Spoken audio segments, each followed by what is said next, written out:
Hello and welcome to Newsmax TV. Joining us now is four-star Air Force General Michael Hayden. He is the former director of the National Security Agency and director of the Central Intelligence Agency. General Hayden is also a member of the advisory board at lignet.com.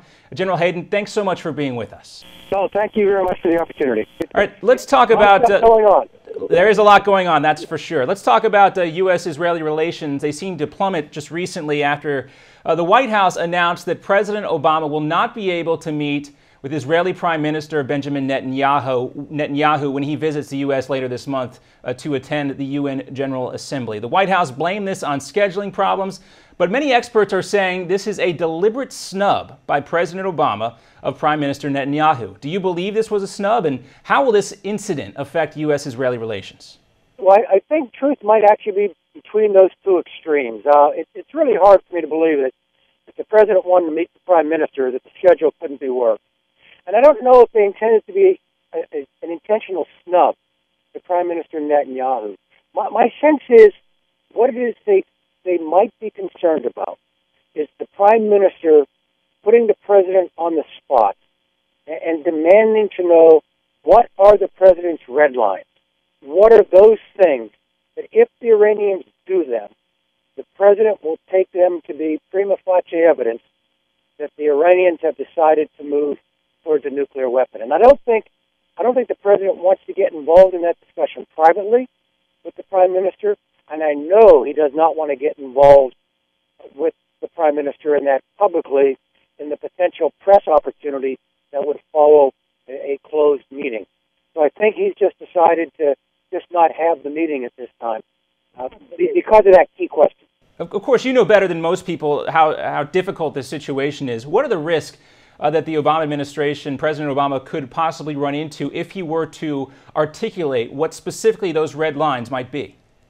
Well, obviously, if you put the red lines out there, you're almost daring the adversary, in this case the Iranians, to work real hard to get beyond the red lines. And I have to tell you, that's been a bit of the history of our dealing with the Iranian nuclear program, with the Iranians either actually or at least pretending to get beyond our red lines so as to show that they are not susceptible to pressure. But now let me take the problem from the other side. What I fear, since we've made it our policy that we will not act until the Iranians have decided to go to weapons. As the Iranian program goes forward, if you just kind of put a point in space there as this is Iran with a weapon, what the Iranians are doing now are moving in that direction. And without a formal decision to get a weapon, they may become so close to having the ability to put a weapon together that this, we're waiting on their decision point, is really a distinction without a difference. If the Iranians have all they need for a weapon, they're in a permanent, quick breakout situation, and the effects of that on Israel, the effects of that on the Persian Gulf, would be just about as strong as if the Iranians had a weapon or tested a weapon. And I think the Israelis now fear that is really the endgame scenario, that we're in this permanent ambiguity with the Iranians having the effect of being a nuclear power without having to bear any of the burdens. And they want to protect that. They want to prevent that. As we saw Tuesday, Prime Minister Netanyahu has really been pushing the United States to set these red lines, and you mentioned that might happen if there were a meeting between Netanyahu and Obama.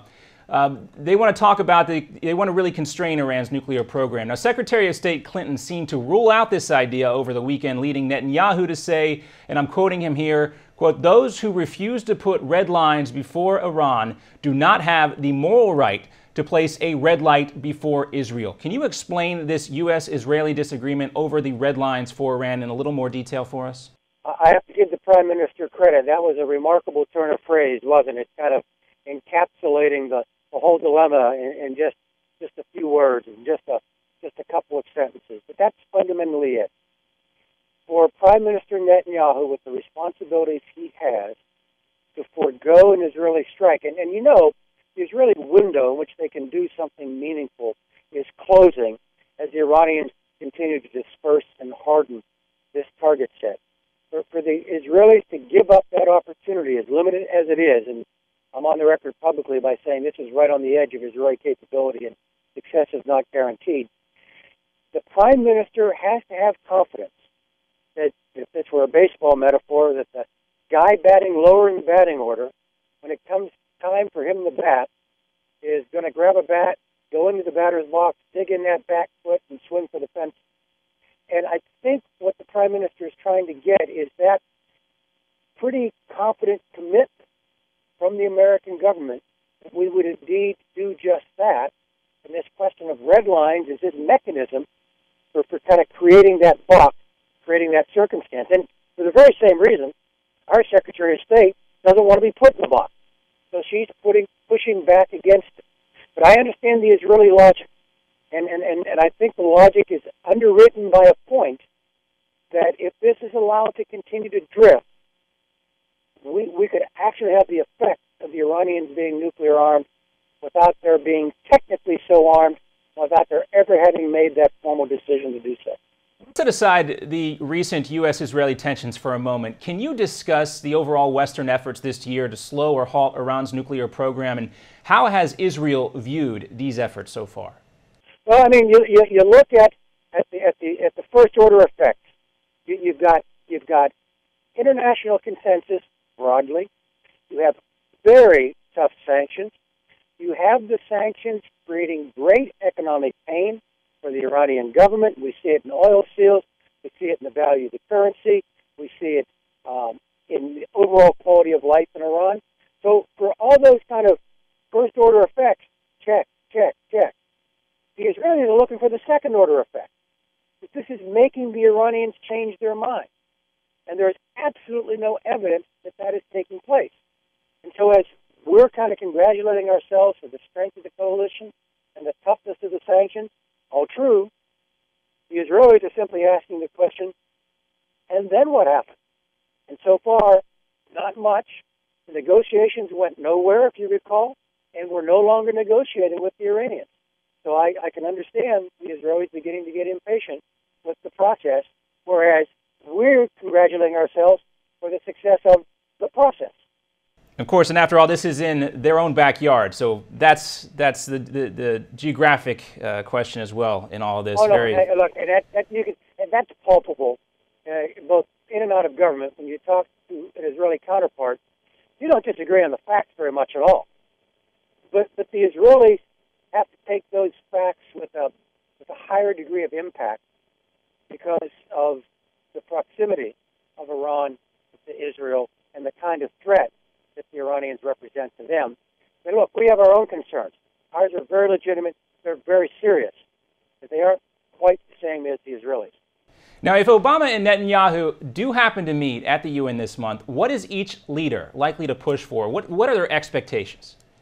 I think the Prime Minister pushes for clarity as to what triggers an American response. Let me just give you an example.